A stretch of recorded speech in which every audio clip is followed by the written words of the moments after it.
జగదంబ, పరమ ప్రసన్నమూర్తి. ఆ ప్రసన్నత అంతా ఆమె కన్నులలో కనపడుతోంది. అందుకే నీలోపి, అపి అంటే అయి కూడా అని. నల్లటి కన్నులున్నాయి, చల్లటి చూపు చూస్తున్నావు. సాధారణంగా నల్లటి కన్నులుండి చల్లటి చూపు చూస్తే అది అవతల వారిలో రాగమును పెంచదు, రాగమును తగ్గిస్తుంది. రాగం అంటే కోర్కెలు, అలజడితో వెళ్ళామనుకోండి. మీరు ఒక్కొక్కసారి చూడండి, మీ దగ్గర ఏదో చాలా అడగాలని వచ్చామండి, కానీ తీరా మీ దగ్గరికి వచ్చిన తర్వాత ఏమీ గుర్తు రావట్లేదండి అంటారు. అంటే దాని అర్థం ఏమిటి? అప్పటి వరకు అడగాలని లోపల ఏవో అలలుగా కదిలేయి.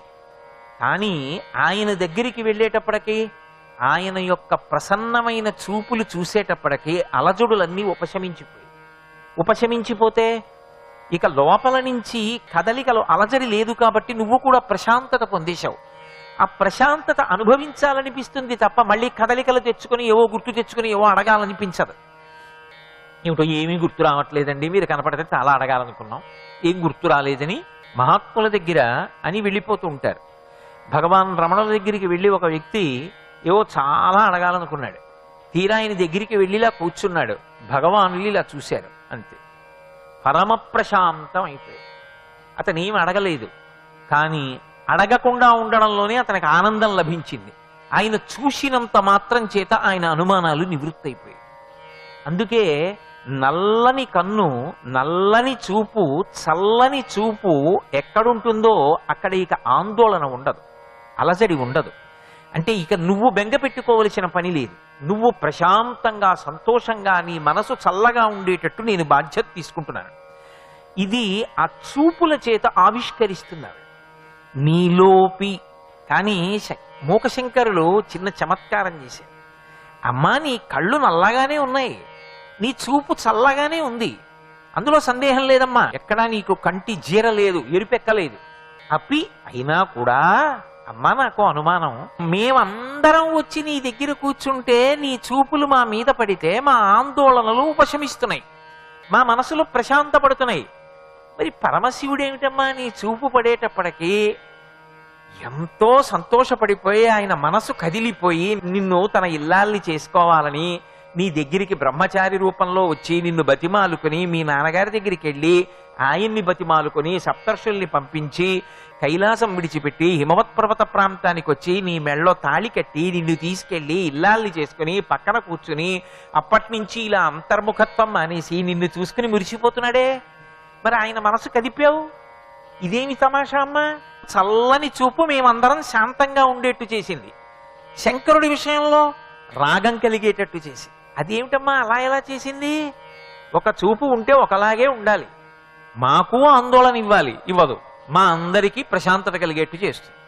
ఆయనకి రాగం కలిగేటట్టు చేస్తుంది, అనురాగం కలిగేట్టు చేసింది, ప్రేమ కలిగేట్టు చేసింది, కోరిక పుట్టేట్టు చేసింది. ఇదేం తమాషా అమ్మా? అపి అయి కూడా మాకు చల్లగానే ఉండి కూడా. శంకరుడి విషయంలో రాగమధికం జనయం పురారే.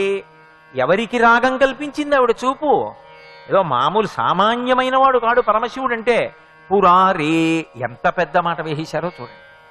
ఆయన త్రిపురాంతకుడు, ఆవిడ త్రిపుర సుందరి. వాళ్ళిద్దరిది అన్యోన్య దాంపత్యం. ఎంత విచిత్రం! ఆవిడ త్రిపుర సుందరి, ఆయన త్రిపురాంతకుడు. త్రిపురములను అంతం చేస్తాడు ఆయన. త్రిపురముల యందు తిప్పుతుంది ఆవిడ. త్రిపుర అని ఆవిడికి పేరు. త్రిపుర శ్రీవశంకరి. లలితా సహస్రంలో చదవట్లా? త్రిపురాంతకుడు పరమశివుడు. మరి ఇద్దరికి దాంపత్యం ఏమిటి? ఎలా సంఘటించింది? ఎలా ఇద్దరు ఆది దంపతులయ్యారు? అంటే అమ్మవారి అనుగ్రహం పరిపూర్ణంగా కలగనంత కాలం మూడు అవస్థల్లోనే తిరుగుతాడు. జాగ్రత్త, స్వప్న, సుషుప్తి, భూత, భవిష్యత్, వర్తమాన కాలాలు. వీటిలోనే తిరుగుతుంటాడు. సత్వము, రజస్సు, తమస్సు మూడంకె మీద ఉన్నటువంటి వాటిలో తిరుగుతూ ఉంటే త్రిపురములలో తిరుగుతున్నాడంటాడు. ఇంద్రియములు కూడా తెలివిగా ఉంటే జాగ్రత్త, నిద్రపోయి కలొకటి వస్తుంటే స్వప్నం, గాఢ నిద్రలోకి వెళ్ళిపోతే సుషుప్తి. భూతకాలం అంటే గడిచిపోయింది, నిన్నటి రోజు భూతకాలం, రేపటి రోజు భవిష్యత్ కాలం, ఇప్పుడు జరుగుతున్న కాలం వర్తమాన కాలం. ఈ మూడు కాలాల్లో తిరిగితే త్రిపుర సుందరి. అలాగే ఆ తల్లి సత్వము రజస్సు తమస్సు ఉంటే పరమ ప్రశాంతంగా ఉంటాడు, లేకపోతే ఏదో కోరికతో ఊగిపోతూ ఉంటాడు, లేకపోతే కడుపు నిండా తినేసి పరమబద్ధకంగా నిద్రొస్తూ ఎక్కడో కూర్చుంటాడు, మళ్ళీ కాసేపు ఆగి మళ్ళీ ఏదో కోరిక పుడుతుంది, మళ్ళీ కాసేపు ఆగి మళ్ళీ ప్రశాంత పడతాడు. మూడిటిలోనే తిరుగుతూ ఉంటాడు. ఈ సత్వరజస్తమో గుణములలో కాని, జాగ్రత్త స్వప్న సుషుప్తులలో కాని, భూత భవిష్యత్వర్తమాన కాలములలో కాని ఈ మూడిటిలోనే జీవుడు ఎన్ని కోట్ల జన్మలెత్తినా తిరుగుతూ ఉంటాడు. కాకుండా ఈ మూడిటిలో కాకుండా ఈ మూడు దాటి నాలుగో దానిలోకి వెళ్ళాలి అంటే అది అన్ని అవస్థలను దాటిపోయినటువంటిది. దాన్ని అవస్థ అని పిలవరు. ఇక అది సర్వావస్థ వివర్జిత, అన్ని అవస్థలను విడిచిపెట్టినటువంటి స్థితి. ఆ స్థితికి వెళ్ళాలి. కాలాతీతుడు కావాలి. ఇక కాలమునకు వశుడు కాడంటే కాలమునందు పుట్టడు. ఇక కాలముతో ఆయనకి సంబంధం లేదు. పుట్టడం, పెరగడం, మరణించడం అన్నది లేదు. తాను ఆత్మగా నిలబడగలడు. అలా నిలబడగలిగినటువంటి స్థితికి ఎదిగిపోతే, శరీరాన్ని సాక్షిగా చూడగలిగినటువంటి స్థితికి వెళ్ళిపోతే జీవన్ముక్తుడు అంటారు. అంటే పండిపోయాడు, శరీరంతో తిరుగుతూ ఉంటాడు. ఎప్పుడో కొంతకాలం అయిపోయిన తర్వాత శరీరం పడిపోతుంది. శరీరం పడిపోతే విదేహముక్తి పొందాడు అంటారు. ఆ స్థితికి వెడితే మూడు అవస్థలు దాటిన అవస్థకి వెళ్ళారు. అలా తీసుకెళ్ళడానికి మనకి ఉపకారం చేసి భక్తితో ఒక్కసారి ఆవిడి వేపుకి తిరిగి అమ్మా అంటే మన చెయ్యి పట్టుకెళ్ళి శంకరుడి చేతిలో పెట్టి శంకరుడిలోకి కలుపుతుంది. అలా చెయ్యగలదు, అప్పటి వరకు తిప్పుతుంది. అందుకని త్రిపుర, ఆమె త్రిపుర సుందరి. ఆయన అనుగ్రహం కలిగిందంటే మూడు దాటుతాడు. అందుకని త్రిపురాంతకుడు. త్రిపురాంతకుడైన పరమశివుడు కామమునకు వశుడు కాడు. ఆయనకి కోరిక ఉండదు. కోరిక లేని వాడికి క్రోధం ఉండదు. మీరు బాగా జ్ఞాపకం పెట్టుకోవాలి విషయం. కోరిక లేకపోతే కోపం వచ్చే అవకాశమే ఉండదు. కోరిక లేదు, తనకన్నా భిన్నంగా ఇంకోటి ఉంటుందన్న భావన లేదు. అహంకారం ఎప్పుడు వస్తుంది? ఇంకోటి ఉంటే. నేను ఎవరినో చూశాను అనుకోండి, నాకన్నా ఆయన ఎంతరా, అదేంటి అలా మాట్లాడతాడు అనుకున్నాను అనుకోండి, అప్పుడు అహంకారం. అసలు నాకన్నా ఇంకో వస్తువు లేదనుకోండి, అప్పుడు దేనికి అహంకారం పొందాలి? ఎవరిని చూసి వాళ్ళకన్నా నేను గొప్పవాడిని, వాడు నన్ను తక్కువ అన్నాడని అహంకారం దేనికి? ఏముండదు ఇంకా. అందుకే పరమశివుడు దిగంబరుడు. దిగంబరుడు అంటే బట్ట కట్టుకోనివాడు అని ఒక అర్థం, దిక్కులు వస్త్రములుగా కట్టుకున్నవాడు అని ఒక అర్థం. అసలు ఇంకొక విశేషమైన అర్థం ఏమిటంటే, బట్ట ఎప్పుడు కట్టుకుంటారు అంటే ఒంటి మీద 1 కోటి రూపాయల నగలు పెట్టుకున్నా బట్ట కట్టుకోలేదనుకోండి, నాగరికత తెలియదా ఏమి, బట్టే కట్టుకోలేదంటారు.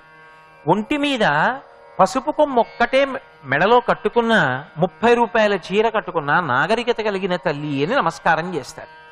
బట్ట కట్టుకున్నారు అంటే పరుల పట్ల గౌరవంతో, పరుల పట్ల మర్యాదతో, పరులు తనని చూస్తారన్న భావనతో ఆ మర్యాద కొరకు బట్ట కట్టుకుంటే అంబరమును ధరించారంటారు. అంబరము భక్తికి గుర్తు. వాడొకడున్నాడు, వాణ్ణి నేను పొందాలి, అందుకని భక్తితో ఉంటే అంబరం ధరించాం, భక్తి అన్న అంబరాన్ని. పరమశివుడు ఎవరిని పొందుతాడు? ఆయన పొందడానికి ఎవరున్నాడు? ఇక అందరూ ఆయన్ని పొందాలి. అందుకే ఆయన దిగంబరుడు. ఆయన భక్తి వస్త్రం కట్టుకోవడానికి ఇంకెవరూ లేరు. ఆయన ఎవరిని పొందక్కర్లా. కాబట్టి ఆయనకి అహంకరించడానికి అవకాశం లేదు. కోర్కె పొందడానికి అసలు సమస్తము ఆయన సృష్టి. ఆయన సృష్టి కానిది లోకంలో ఇంకొకటి లేదు. అన్నీ ఆయనే సృజించాడు. అన్నిటికీ ఆయనే యజమాని అయినప్పుడు ఇక ఆయనకి నాకు ఇది లేదన్న భావన కానీ, నాకు ఇది కావాలన్న కోరిక కానీ ఎక్కడి నుంచి పుడుతుంది? ఎందుకు పుడుతుంది? ఆయనకి కోరిక కలిగేటటువంటి అవకాశమే లేదు. కాబట్టి ఆయన కామాతీతుడు. కోరిక లేని వాడికి క్రోధం ఉండదు. నాకు కోరిక ఉందనుకోండి, ఆ కోరిక తీరలేదనుకోండి, ఆ కోరిక తీరకపోతే ఆ కోరిక తీరకపోవడానికి వీడు కారణమయ్యాడని ఎవన్నో ఒకడిని వెతుక్కుని వాడి మీద కోపం చూపిస్తాడు. అసలు నాకు ఏ కోరిక లేదనుకోండి, ఇంకా కోపం ఎక్కడి నుంచి వస్తుంది? కోరిక క్రోధము అక్క చెల్లెళ్ళు. కోరిక లేనిప్పుడు క్రోధం ఉండదు. రాగము పక్కన ద్వేషం ఉంటుంది, కామము పక్కన క్రోధం ఉంటుంది. అవి రెండు అక్క చెల్లెళ్ళు. ఒకళ్ళు ఉంటే రెండో వాళ్ళు ఉంటారు. సర్వం శ్రీ ఉమామహేశ్వర పరబ్రహ్మార్పణమస్తు. స్వస్తి.